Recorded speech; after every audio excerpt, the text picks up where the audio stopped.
So I'm looking forward to this one because, as I said, Conversation you will enjoy. As a former PT and coach myself. So are you? Yeah. What did you do? Yeah, you did, yeah. So I was a PT I started PT when I was 22. And I had no idea what personal training was. So basically, I was an architect from leaving school to 22. In 2008, when the recession hit, I got made redundant and there was no jobs. Yeah. And at 22, you're kind of at that age where I'd split up with my first girlfriend. Yeah. So I was single. I'd lost my job. And I'd stopped playing fussy that you do every weekend as a kid. And then I was like, oh shit, I'd never been to a gym. Yeah. And I'd actually put on a little bit of weight. Yeah. And I was like, oh shit, I've been fit as anything all my life. Yeah. And all of a sudden I'm noticing a bit of fat going on here and there. Yeah. So in that process, because I was dead lucky because I was over, in the grand scheme of things now, it's not much. Overweight? No, I think because I was over 5 years in the company that I was working for. Oh, yeah.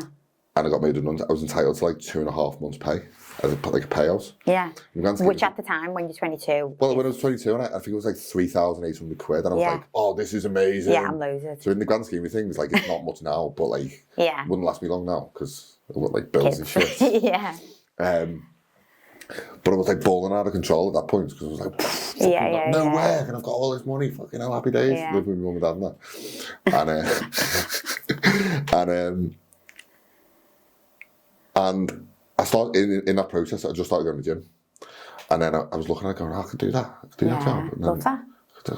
And then I just googled it, and then I think I had like £2.5 grand left of the money, and it was £1,800 for the course. For the course, yeah. And I was like, do you know what? I'm just going to do it full time. I'm just going to go for it. Yeah. And my mum and dad were like, what the fuck are you doing? You've done all this time in college. And it's mad, isn't it, when you look back at how you got into something? Yeah. And then so I was qualified in 6 weeks. Yeah. And I was came out of it, I was like, I'd only ever done one PT session, which was the one in the exam.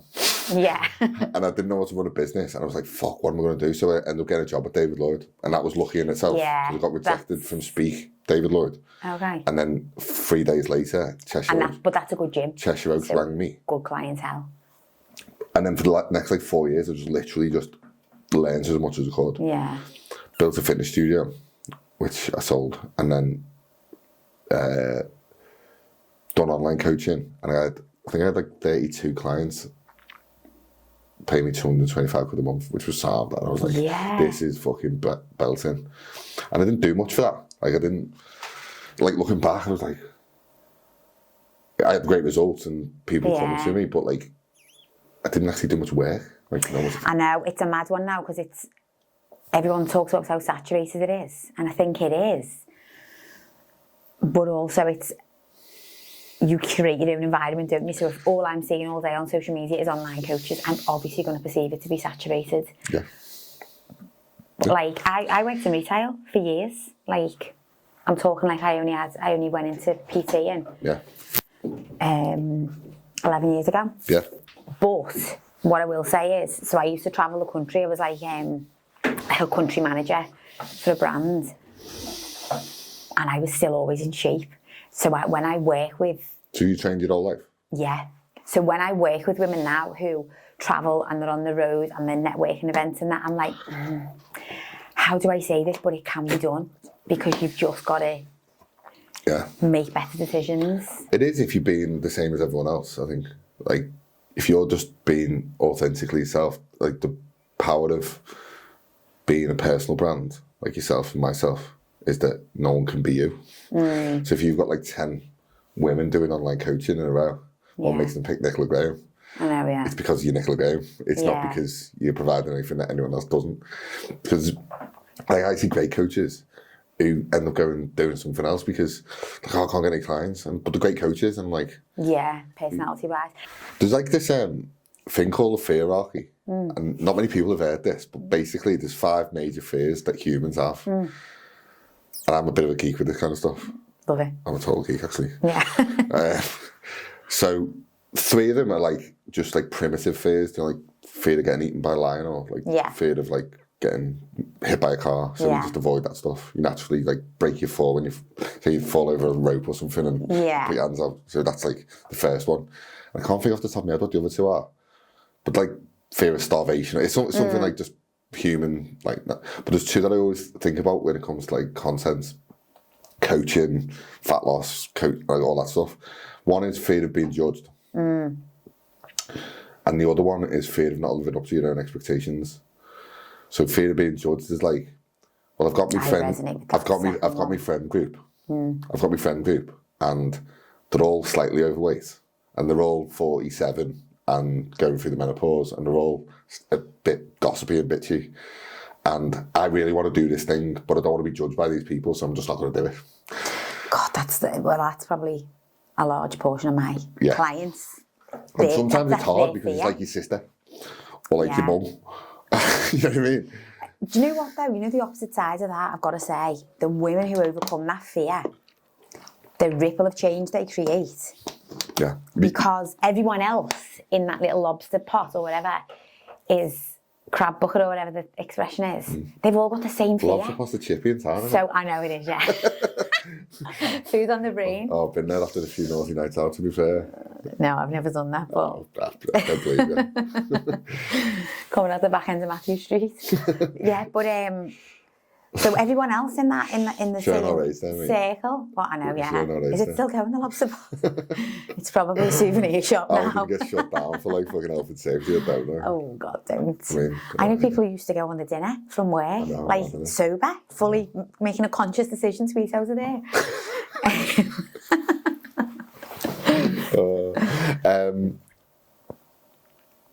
Yeah, you're right though. Like, you're right. But like, the people, especially women who do overcome that, it's almost like at the start you'll get this like sort of like bit of bitchiness or a bit of cassiness or like a bit of gossip or whatever, or people be like, why are you doing that or doing this?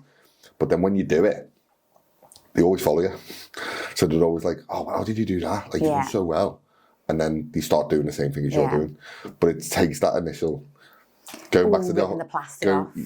Defo, 100%. And like it goes back to that like getting hit by a lion thing. Yeah. It's like if a lion breaks off from the pack, he's in more danger of getting hit by other animals.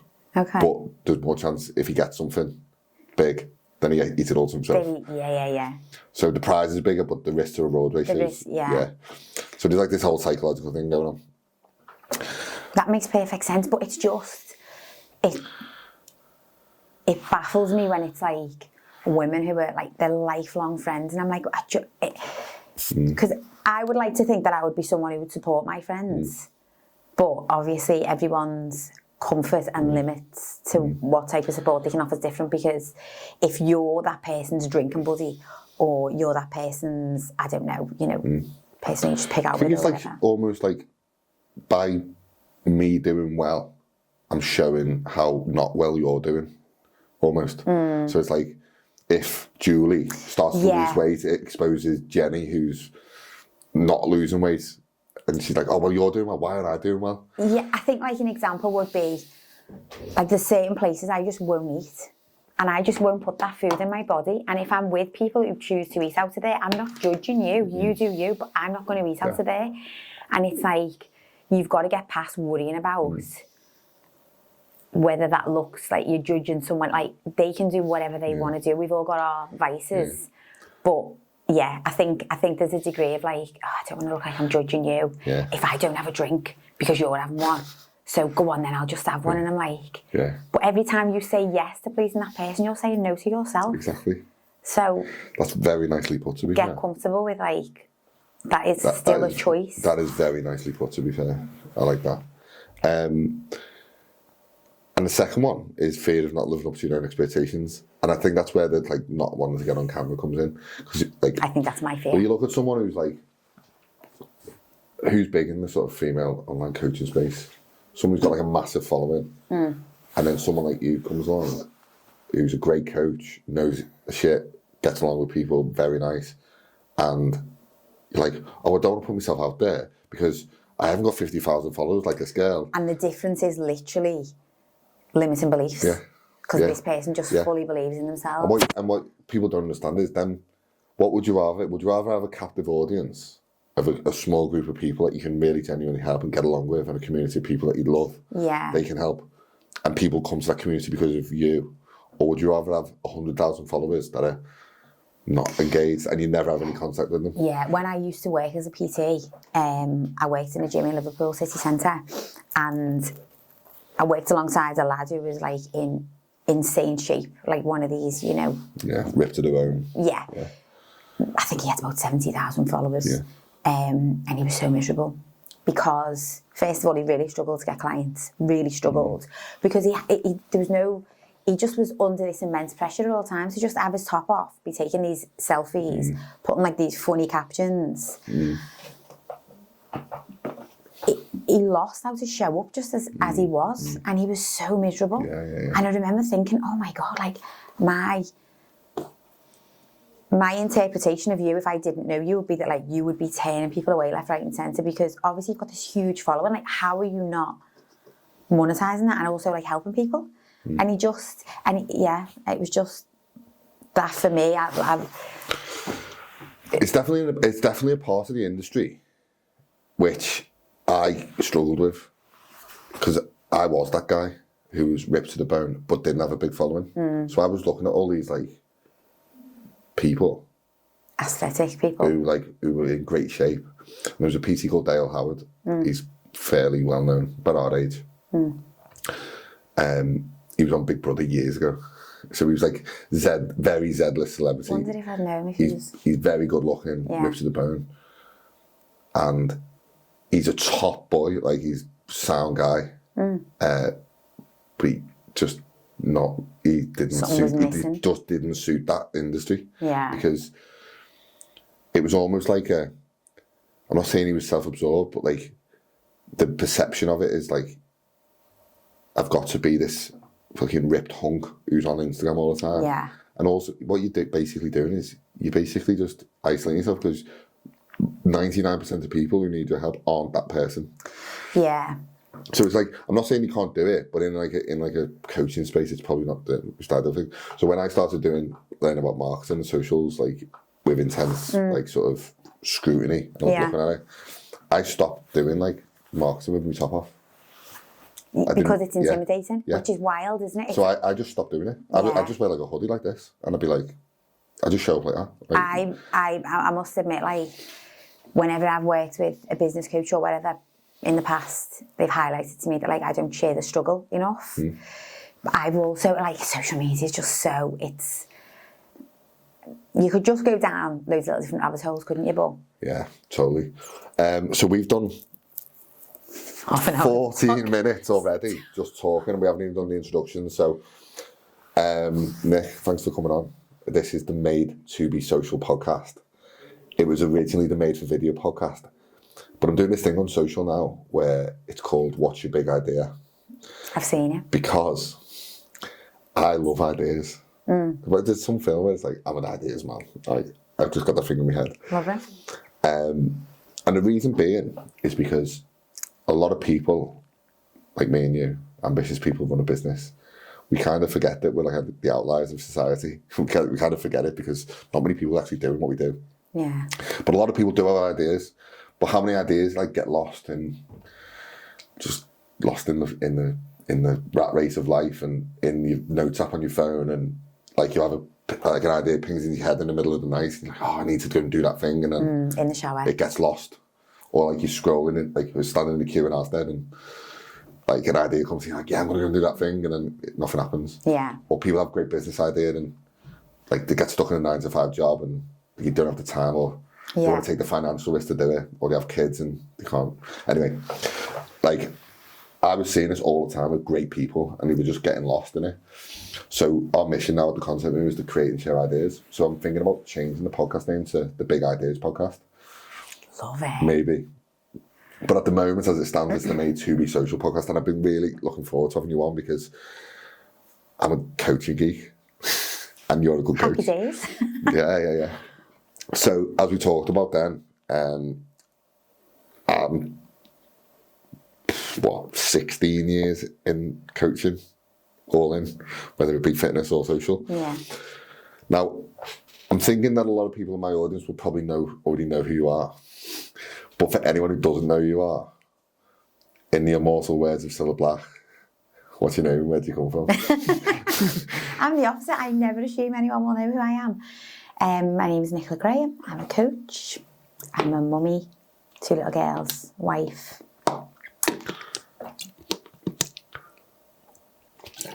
Yeah. Amazing. So, I first Didn't heard know about... whether to like digress wildly with that one or just keep it short and sweet. None of this is getting cut out, by the way. Great. So I first heard about yourself about... It must be about 5 years ago or 6 years ago. It's mad that, isn't it? Yeah. When we were chatting the other week and you on the networking, I was just like, the world is so small. Yeah. I'm constantly doing this with people, obviously. So basically, for a bit of context on this, when we got pregnant with our first, Harry, he was conceived in the April. So we found out in the April, of just after, in lockdown basically. Yeah. And at that point, I was doing like intense online coaching because the world was online, because there was no face-to-face stuff. And in that process, my Mrs. best mate, Hannah, had just had Parker and she was trying to get back in shape. And she was with you at the time. And I was like, oh, that's interesting. I'd never heard of Nicola Graham before. And I was looking at what you were doing at that point. And then I was kind of getting out of coaching at that point to come into the social stuff. But I was looking at what you were doing. I was like, that's amazing, that.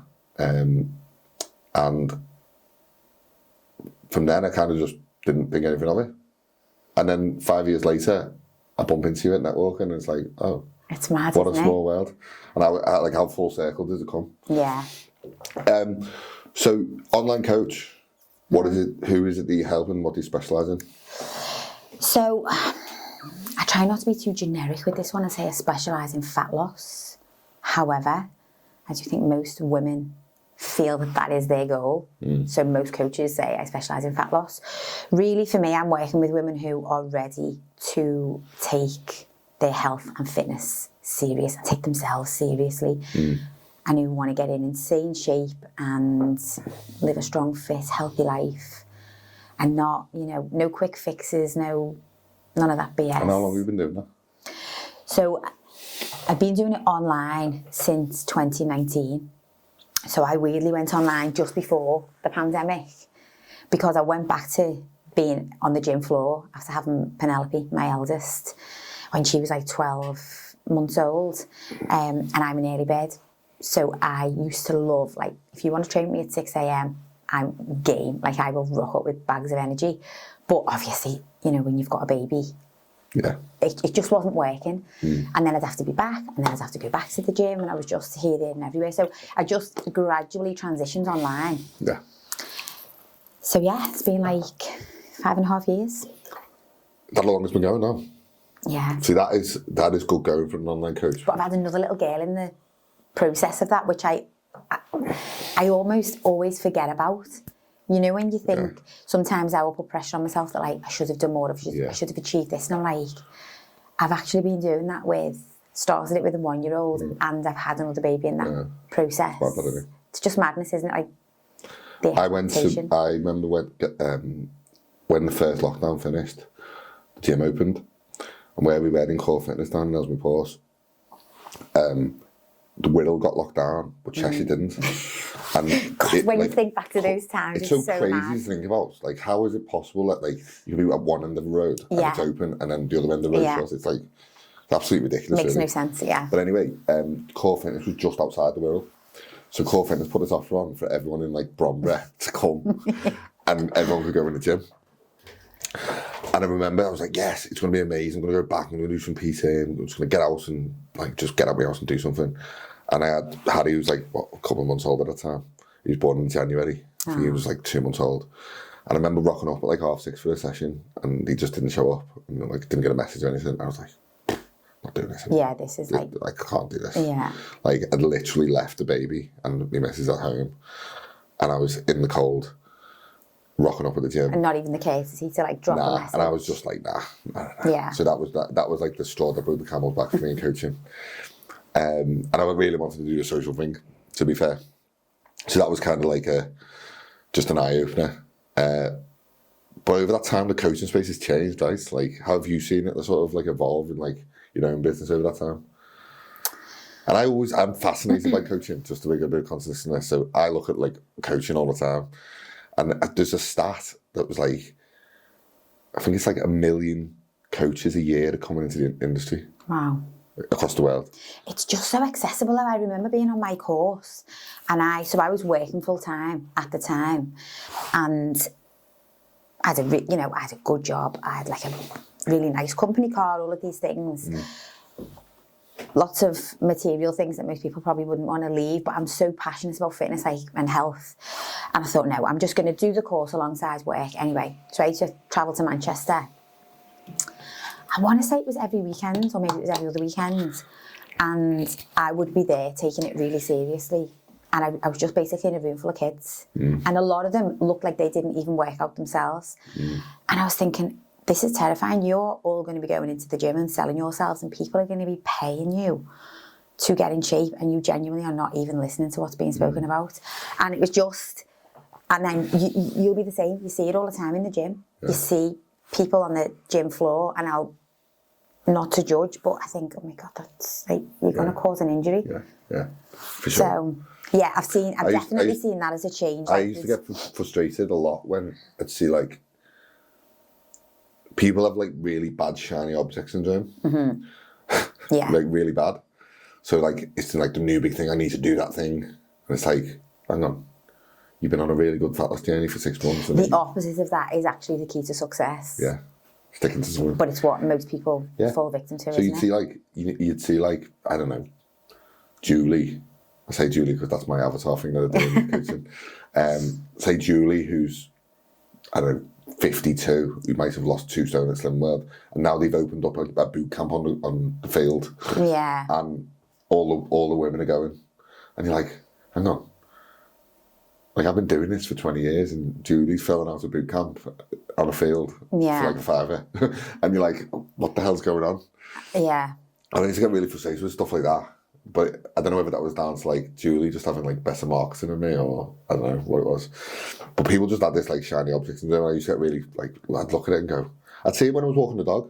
I'd walk the dog on the field and I'd see like a boot camp going on. I'd be like, oh, that's cool. And then I'd be like, what's going on here? Yeah. Are you even qualified to do this? I think like there's like a low barrier to entry for the fitness industry, which frustrates me. Yeah. And there's so much like, people will buy into anything. And I think part of that is like the shiny object thing. So most people feel motivated just by purchasing a new program, whether or not they actually even show up and do any of it. But it's the thought that like in that moment you made the decision, you signed up. Yeah. And then, I think the other side of it is just that like, you know, all of this, how to get 6-pack abs, how to grow your glutes.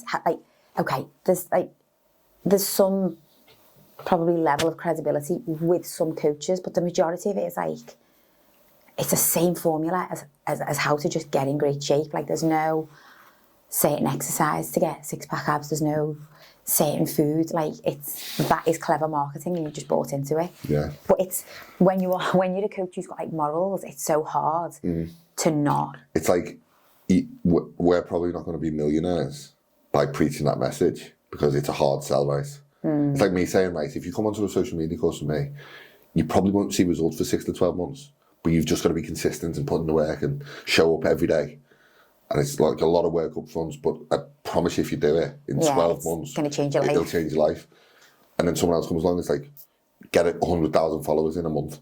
And it's like, it sounds better to do that quick thing. Yeah. But what's really better? Yeah, But that's a harder sell for me. But I've got like the values and ethical morality to go, I'm not selling that thing because it's immoral.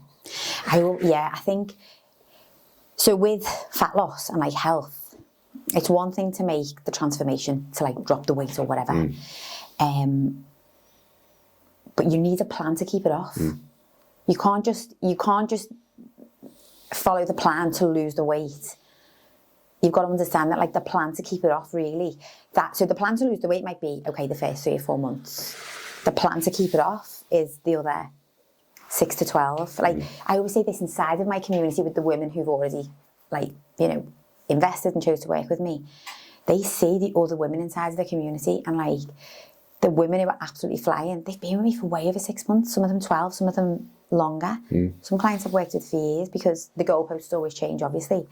But you've got to go through them, like, ebbs and flows, haven't you, of, like, everything not going your way, and, like, okay, how do I navigate it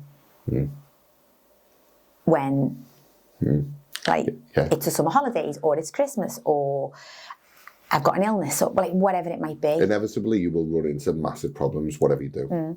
So if you decide to start a business, if you decide to undertake a fat loss journey, if you're a woman who's 48 and she's going through the menopause, and the next 4 years of your life is going to be pretty tough going hormonally, and you've got to navigate that, and you've never had that before, or you might have lost weight before and now you've got to get back in shape again, and it's not as easy as the first time, and you're like, oh, why isn't it as easy as the first time? This is a classic conversation I find myself having all the time with people. Exactly.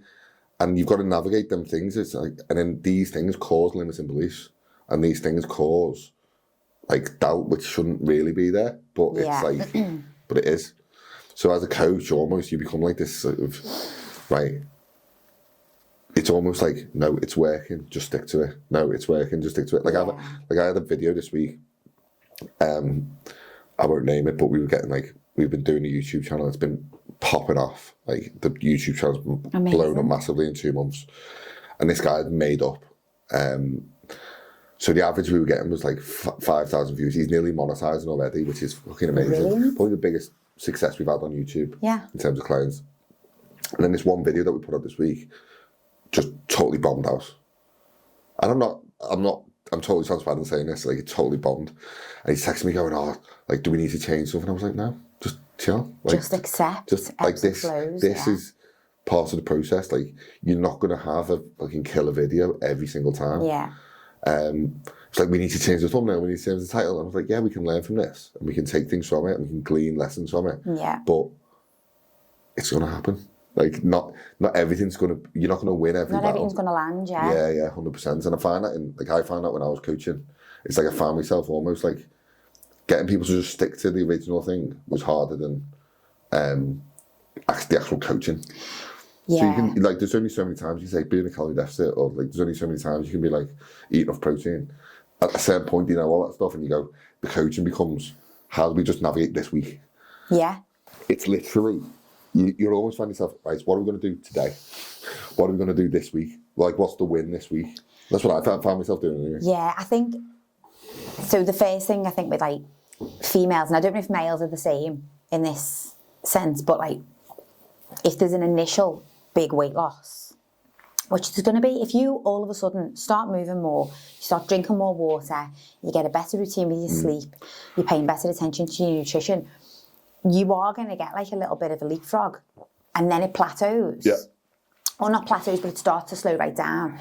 And then I always get that, should I be doing anything different? Like, I'm not seeing that, like, 4 or 5 pounds off in a week that I got initially. And I'm like, so a lot of that was, like, water weight and just, like, implementing and changing these habits. But now we've just got to understand that, like, consistency, and even weeks where, you know, nothing moves on the scales, but the progress is in another area. Like, nope. Do you find, we don't like, need to change anything. Can you like recognise that in people when you start and come into your business? So if, say, someone came along today and was like, done like a call with you, could you tell that from the start how they were going to be? You know what, I've got to say, I'm always really blown away, actually, by, I find myself often quite surprised. So just by the resilience of some of the women, and how much they transform. And now I don't think I can maybe pick up on it initially. I found myself, and I'm going back 5-6 years now, so like, I've been out of this game for, but I remember finding myself sometimes, let's say, for example, someone, like, done the initial call with me, and you were like, I could tell they were just full of self-doubt, they were full of, like, reasons why they couldn't do it versus why they can.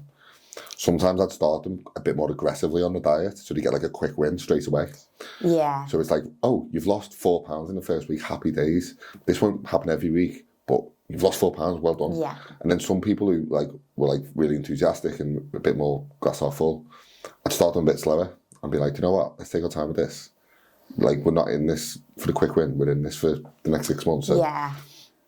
And I'd find myself just like tailoring it based on. So but that's really good one-to-one coaching, isn't it? Yeah. So like, you asked me the question, what do I think's changed in the last 5 or 6 years? Apart from the fact that it's very saturated, mental health has become such like a talking point now, and it's actually one of the things that I do with my clients. And again, I find it hard to like put onto, because it's not.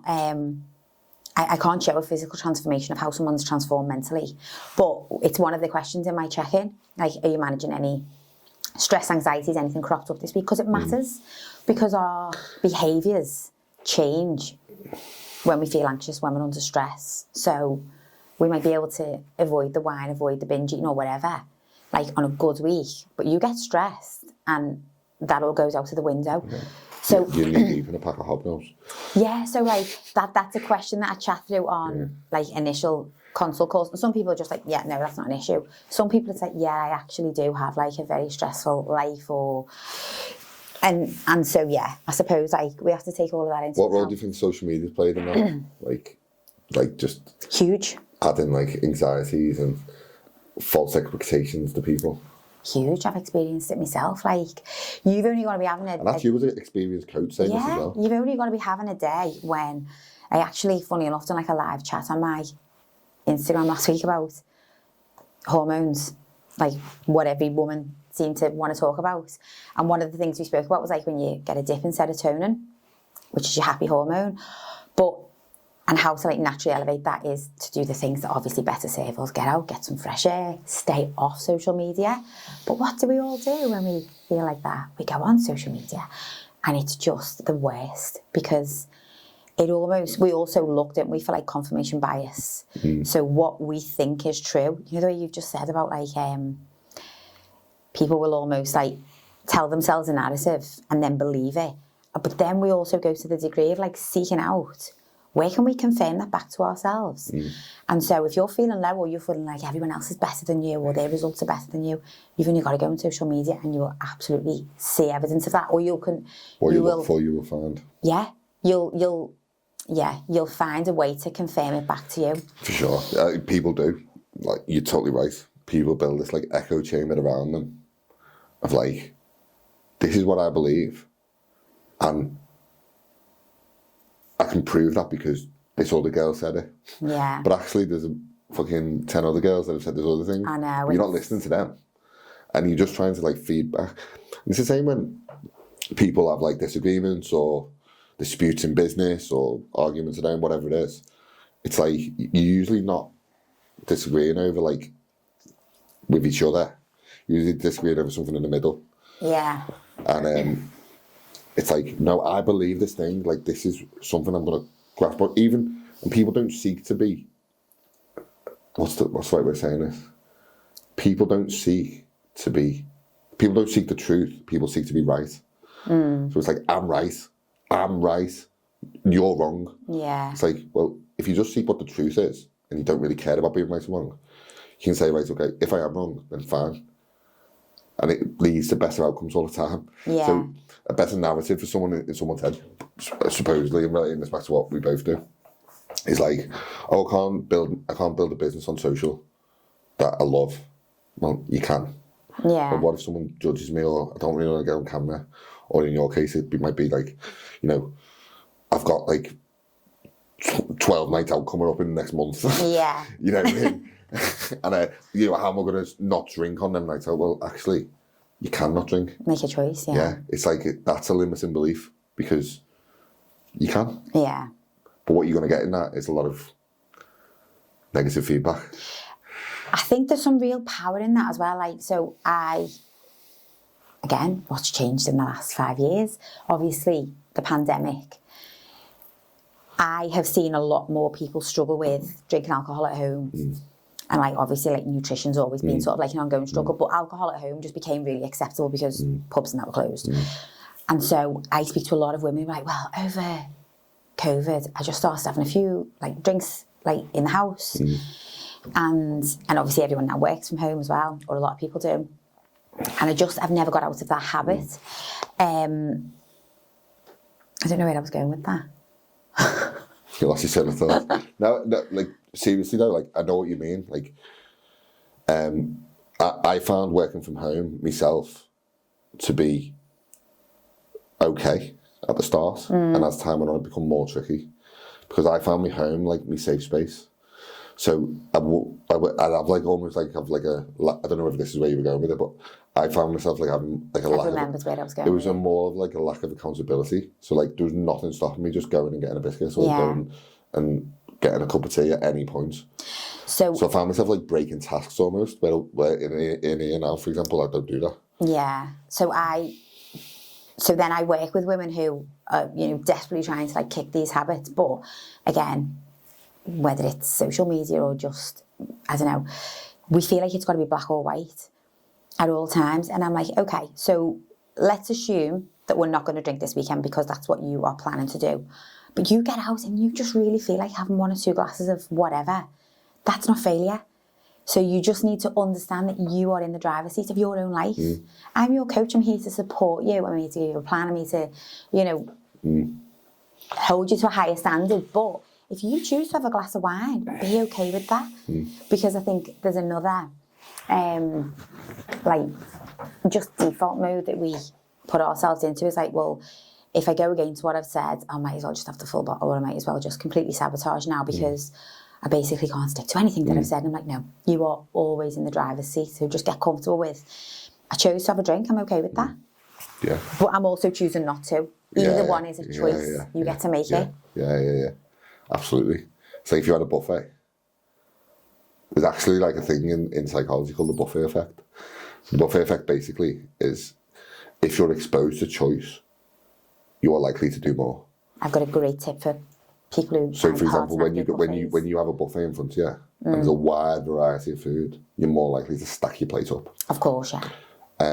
When you have a full fridge at Christmas, you know, when the fridge is like stacked to the brim with all sorts. I don't do that anymore. It blows my mind that I used to absolutely. Do you know when you like stack the fridge and it's full of shit that you would never usually buy? Every kind of pate. Every pate going. Every pate going. Every sausage and pigs in blanket going. Yeah. Every fucking. Yeah, anything with a Christmas badge on it. And you're trying to like shove your fridge door shut because it won't shut. Like that's terrible for fat loss because you're exposed to more choice and you're just likely to eat more. Willpower for the entire time. Whereas I'd argue that if you had just a select few things in your fridge, where it was like say eggs, chicken, like cheese, butter, whatever. Yeah. Because you've got less choice, you'd likely eat less. This is one of the things that I think I have learned, and like, you know, how I maintain such a healthy body weight, and I have done for years. I just don't have certain things in my house. It's not available for me to have. So at the ripe age of 21, which you are now, rewinding back to when you first started out, like what got you into, because you said you trained your whole life, what originally got you interested in fitness? So it was like sporty in school, which looking back... Or was that like netball and stuff? Hockey and football. Nice. And I was always like the smallest. So that's the stereotype of said netball, isn't it? Like, yeah. Maybe because when I was we didn't do that in my school. In our school, the only sport that the girls done was netball. So I think there was like one girls' girl. Football actually wasn't a thing. I think there was like one girl who played football for Tranmere in our school. Yeah, so my dad actually started a girls' football team, and the mad thing is that like there was no leagues or anything for girls. We sort of founded one and created one, and so it just had to be. I think we had under 16s or it was under 18s. So I'm like 12 playing with like 17-year-olds because that's just how it was. And then I went on to play for Liverpool County. Did you? Yeah. Nice. Football. And then I always remember my sports teacher in school saying, but my dad's always been quite sporty and like just encouraged us into like, you know, getting outdoors and kicking a ball or whatever. And And she was like, you will love hockey because it's very similar, like how you read the game and blah, blah, blah.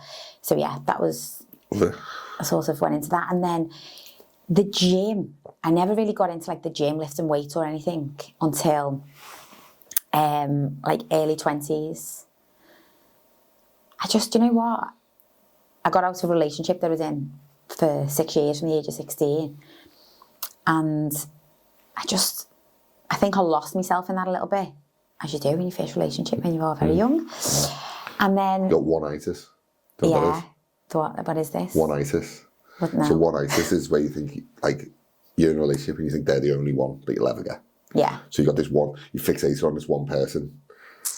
I call it one-itis. Yeah. So it's like... Makes sense. You're the one. Yeah. There's no one else who can ever fulfill me. It's like, you know what I mean? Like, yeah. And then you realise that you could go out and you've got, like, a paradox of choice. Like... Yeah, there's like billions upon billions of other people you could meet.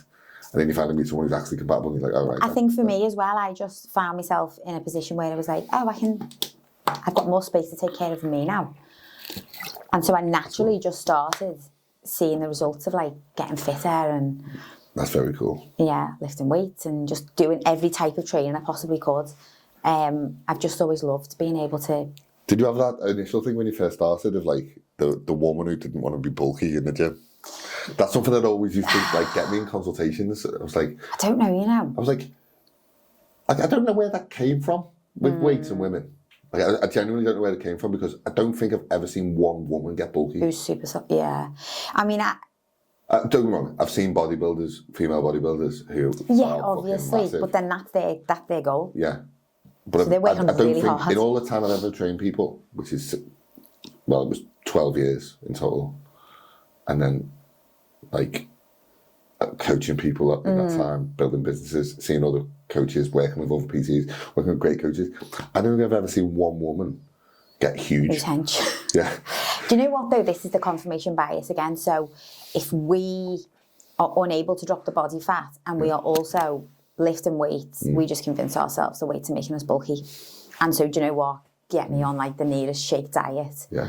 And we just associate the weights with why we're not in the shape without realising that, like, okay, we need to drop body fat and then maybe build the physique. But I do notice with men, I don't know what it's like for women, you could obviously tell me more on this. I notice when I do drop a bit of body fat and I do more weights, say I'm 10 pounds less than I am now, I look 10 pounds heavier because of look more, I look more muscular. Yeah. I don't know if it's the same for women, but I noticed when, like my old clients used to get very lean, like they looked smaller, and they didn't look. Women. Yeah, because I worked with women. I think naturally, just where we carry weight, we're always going to look smaller because I say we. Genetically, most women, it's backs of our arms, top of our thighs, lower stomach. So even if you tighten up in them areas, I think this is the hard part to get your head around is when the scales stop moving, but your body keeps transforming because you've built that lean muscle and you actually now just weigh more, but you are way more dense and you're leaner and you're tighter. And it's like, but for women who've always been like slimmer club mentality, if that number isn't budging, it's a hard mentality to shift. Yeah, being slim was a lot to answer for in that respect. But like I say at the beginning, like one of my goals is for us to move away from everything being driven towards aesthetics and just value our health. Like whether or not it's your aesthetic goal to be toned, okay, build muscle for a long, healthy life. Do you think that's like we need to prioritise it? Do you think that's like a bigger vision, just generally? Like, no, like, I mean, I've got two sisters, and my mum and dad. Like, my dad, not so much, but my mum and my sisters, they've been in that slim world a lot over the years. And even when I was a PT, it's definitely a culture. It's so ingrained. So, and I think like being totally sort of balanced in this argument, I don't like Slimming World. I never really liked it. In terms of like a concept, I think it's done more damage to people than what it does help people. Yeah. That said, I do think it does a really good job in community. So it builds community really well. So when you go to Slim World, you are going to see people like you, similar age, similar weight, similar goals, similar struggles, similar shared experience. And they line people up every week and they get on them scales. And if Blows you my don't, mind. and if you don't, like they literally, and I remember being I was a sales manager for, it was DW, it's now Everlast now.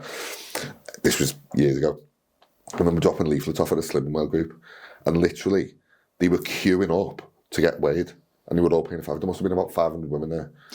Do you know the amount of women though that I've spoken to who've come away from that, and obviously it's really damaged their mentality and like metabolism, who would go home and have a big chippy tea after that weigh-in because actually all week that's what they've been waiting for, and then they'll do like sort of like 48 hours of like getting all the foods I love, and then an absolute and then like starve themselves on the base so they could weigh themselves and get a win. So it's pure judgment, like what we've spoken about basically this whole time.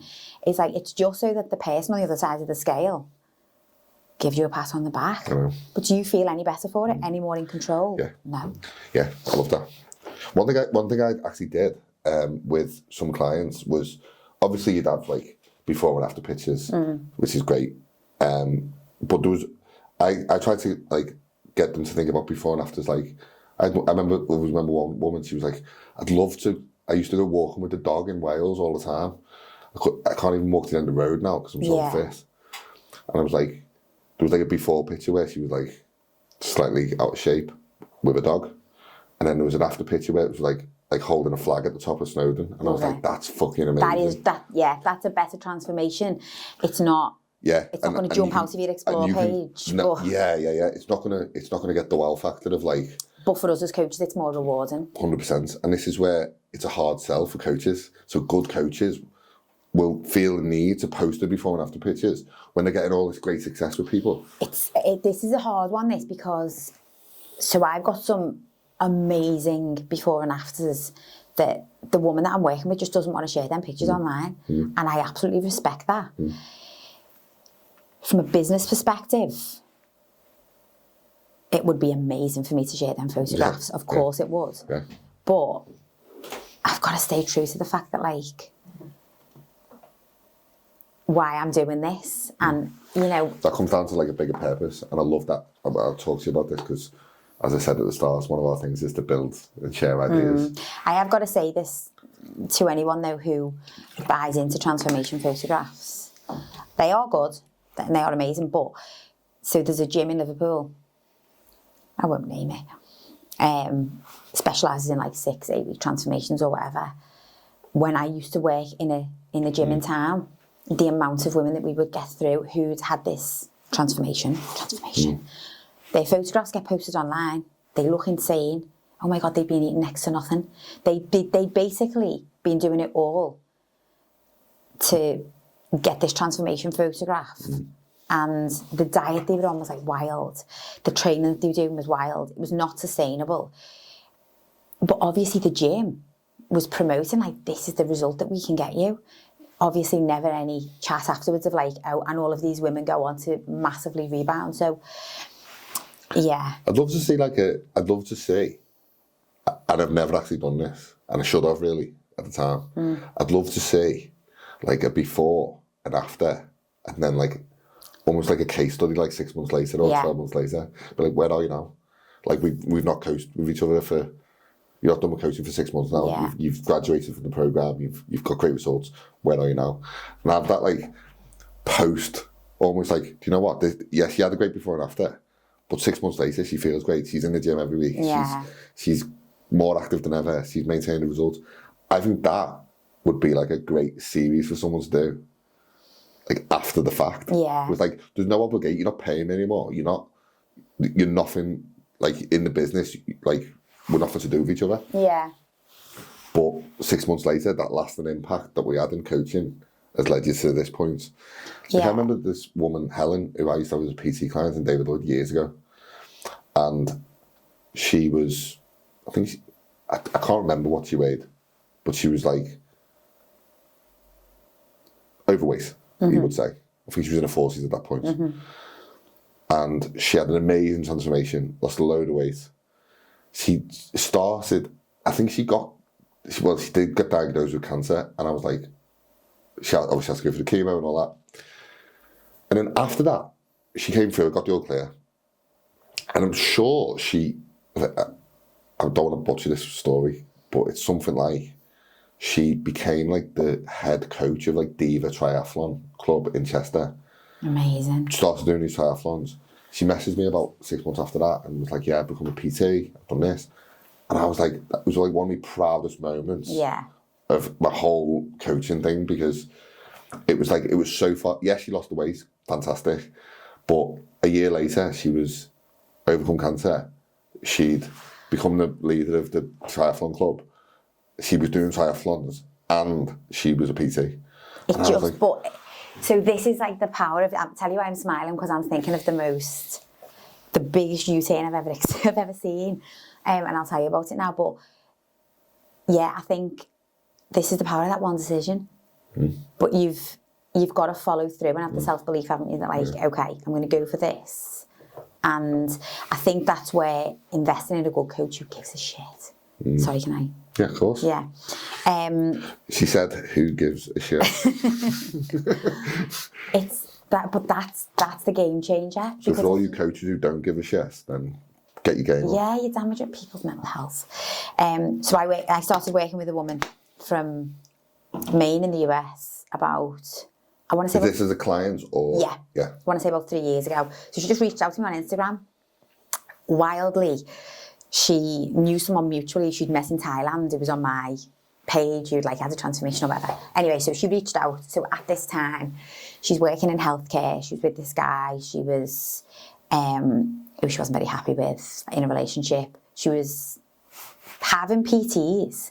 Like she was doing all of the things, but she was doing like chest day, arm day. So I was like, let me guess, you're working with a male PT. And he's basically just putting you through his own program. Yeah. So she had all of these struggles going on. And so we started working together. I won't give you the middle part. She was overweight, overstressed, all of the things. She is now in a gay marriage with a child. Nice. Yeah, left the guy, right? Went on this big journey of self-discovery. Was she bisexual originally? No, not that I knew. No, not that I knew. But then she became part of like just different communities through love of fitness, which we discovered. Yeah. Like when she started doing my workout, she was like, oh, this is what it's meant to feel like. I was like, yeah, like not. Yeah. And now I see it online, and honestly, so she had a baby 12 months ago and like trained throughout the whole pregnancy. She just looks amazing. Love it. She looks so like strong and happy and healthy. And like, I always remember chatting to her and she was like, yeah, I'm just sat at my desk and I'm like, I've got my blueberries and I've had a PT this morning. And I was like, it's mad because you are so stuck and yet you are doing all of the things, but they just don't fit. Yeah, I love that. I love it so much. So yeah. That's the art of good coaching. And that's what, it's them stories that when people tell me, it's like the laptop lifestyle in Dubai, they're selling the dream of online coaching sort of thing. That's not what you're going to get. You know, if you're churning but just numbers, you're just not going to get that. One thing I always say to people in the concept who come in here now, it's like, yes, we need to make money. Yes, we need to make a living. Because otherwise, if you're not making a living, we can't help people. Yeah. There's all that stuff that's going on. But you're never just a number on a spreadsheet to us. We'll look after you the whole time. We're going to take care of you the whole time. If we don't end up working together, that's fine too. Yeah. Like, if someone else is better fit, 100% we want the best for you guys. And that's what we do, you know. And if we can't help someone in the right way, then we just don't do it. Yeah. Anyway, I love that. And I think, well, people might have seen this, but like obviously got the series going on at the moment on social about what's your big idea. And I love that idea of, I want to take it beyond the fat loss transformations or beyond the before and after pictures, and it's, you know, nurturing your health longer term. We want women to be living to 95, like you said. You know what I mean? Yeah. Like if you were going to say to me, how does it look like visually? It would just be a room full of women who are just so accepting of ourselves, and like we're in better health because we're accepting of ourselves. So if I said to you now, what's your big idea? Like going forward, what's like the big goal? Like in coaching, in my social media. Put me on the spot. Yeah. So I'm going to geek out a little bit. When you said you were going to do imagine there's two islands. So there's one island which is grim, never any nice weather. All the fruits dead on the trees. The animals are fucking miserable. No one wants to go on holiday there, and it's just a grim place to be. And then you got this other island, which is like a tropical paradise, and it's like amazing. The fruit's so fresh. You get served up fish every day. Everyone's healthy, training all the time. Families, kids are running around amazing. Everyone wants to go on holiday there. This is where you are now. This is where you want to be. That's like the big idea. That's the big vision. Yeah. What does that look like to you? Like you've just described it, really. To me, like, again, just giving you when I ask this question, I do catch people out with it. So I'll give a bit of context so I'm not catching you else. For us, our big vision is to help thousands of people create and share ideas. So to us, that looks like studio standard setup. So we want it to be like walking onto a TV set.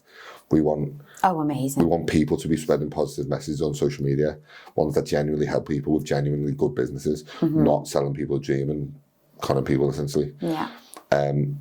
So that's our big idea, and that's our tropical paradise. What we're going to get to. Right. Okay. That makes sense.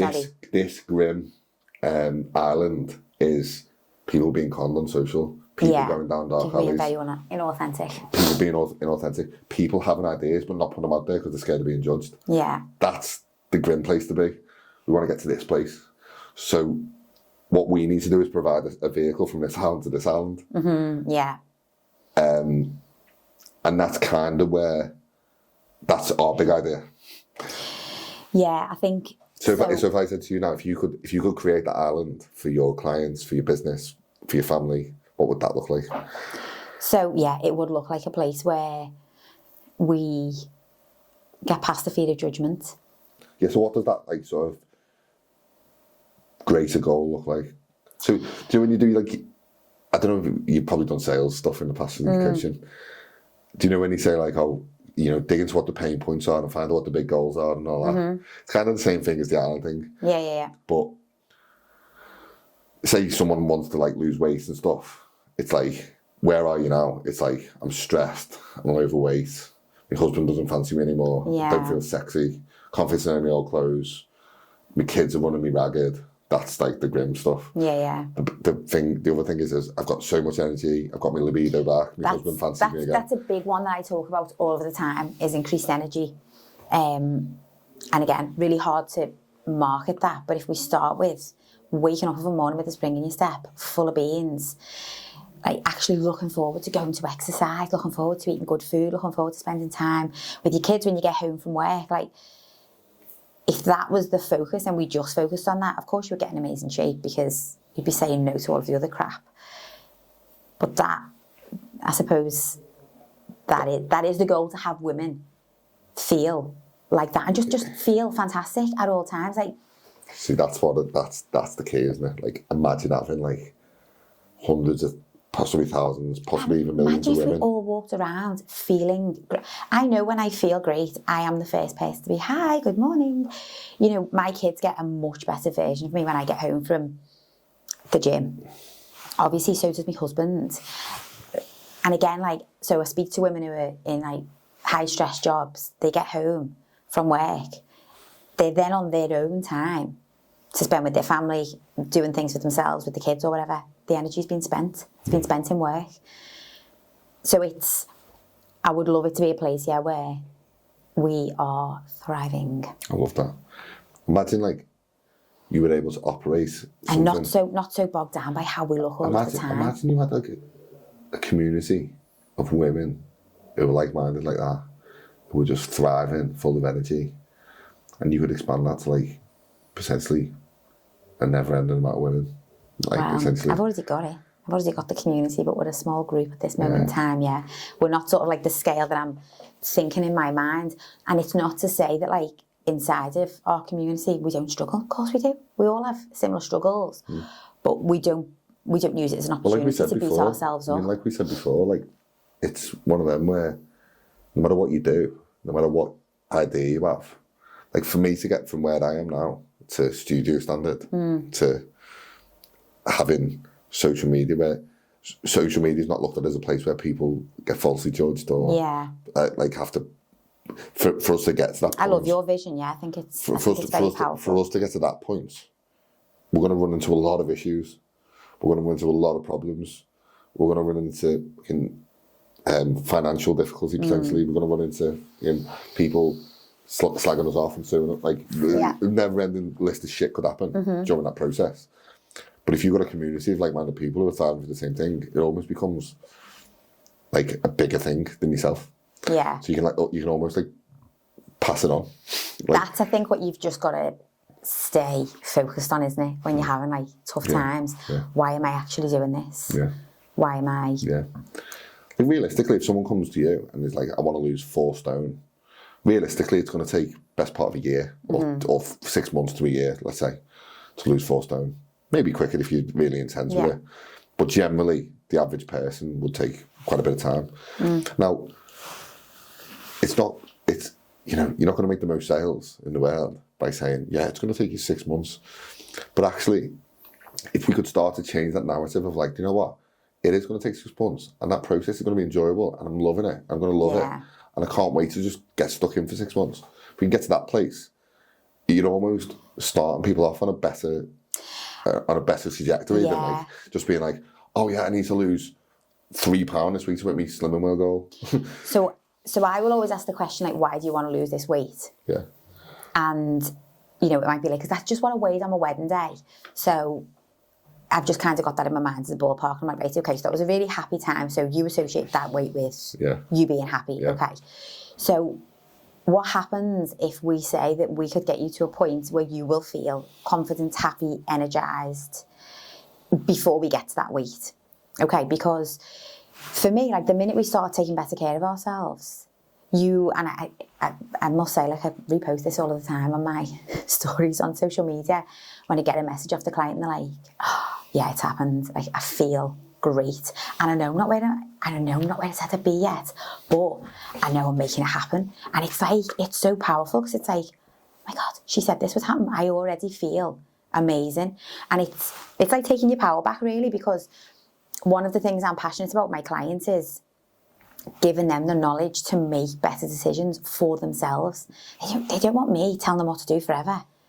You know, I'm going on holiday, what can I eat? I'm going to a buffet, no, let's put you in a position where you do these things and you just know what works. You've got the autonomy to make decisions for yourself. And if you choose to pig out, you know what to do the next day to sort of like bring yourself back on course. I love it so much. We could go down such a rabbit hole with these conversations. I could literally geek out with you all day on this stuff.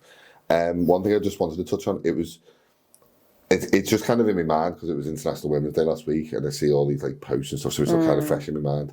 How far do you reckon? Because I remember when I started doing it, it was very like front cover of Men's Health, ripped to the bone. Yeah.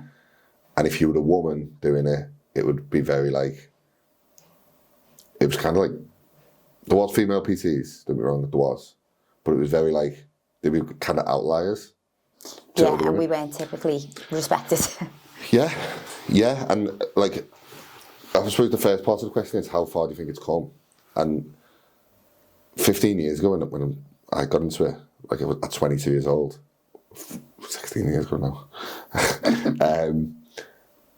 there was never any women in the gym with like, you know, the big glutes and the tight Gymshark pants and, you know what I mean? There was never any of that. Just all get on the treadmill, wasn't it? Literally, yeah. Like literally, but that's massively changed now. So we're seeing young girls change. In the squat rack? In the squat rack, yeah. It's amazing. It's mad, isn't it? So how far do you think that has come along in that time?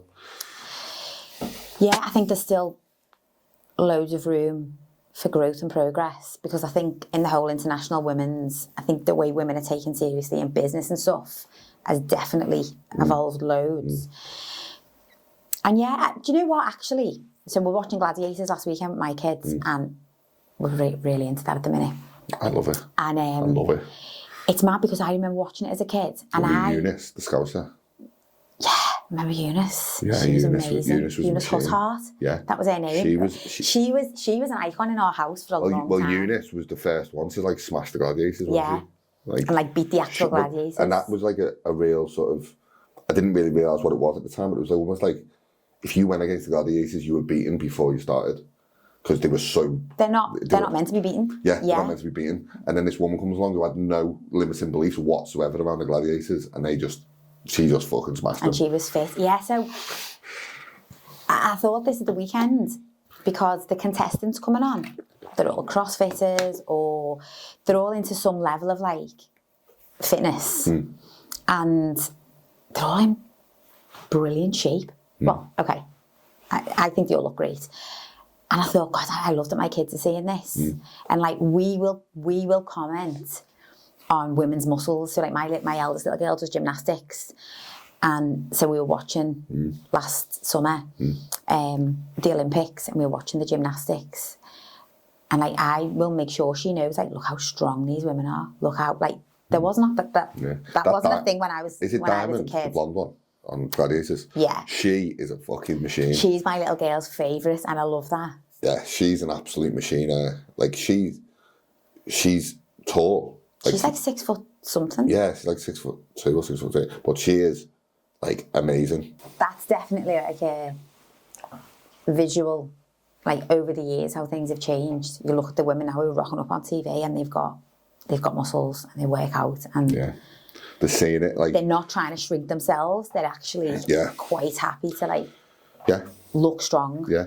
Yeah, because like when I got into it, there was no like Instagram or Facebook at that point. It was like, or if there was, it was like very early stages.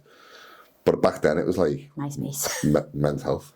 Yeah. And men's fitness. Yeah. The first thing you seen was like this jacked, ripped body on a front cover. And even going back into like the 90s, like you grew up watching like Terminator and Rambo and Jean-Claude Van Damme film. Like all the superheroes were like big, muscular, manly men. Yeah. And I love all that. Like, I think it's cool. Like, and then nowadays you've got like all the superheroes are like kind of like a bit more dorky in a way. Like, well, there's just a mix now. Like Iron Man was Robert Downey Jr. He wasn't big and jacked. Like, he wasn't like Chris Hemsworth, who's Thor, like absolute unit. Yeah. Like good looking bloke, felt like supermodel looking bloke. And he's big and jacked, which is fine. And then you got like Robert Downey Jr., which is Iron Man. But Iron Man would never have been Robert Downey Jr. 20 years ago. No way. Not a chance. So the perceptions have changed, and it's just because people are getting seen in that way. Like, you couldn't have like Diamond off Gladiators or someone wouldn't have been like the ideal role model for a woman 20 years ago, or wouldn't have been perceived that way. 20 years ago, she would have probably... She would have come in for a lot of criticism, probably, for being... big? Yeah. I couldn't think about it, like, articulate them, but yeah. Yeah.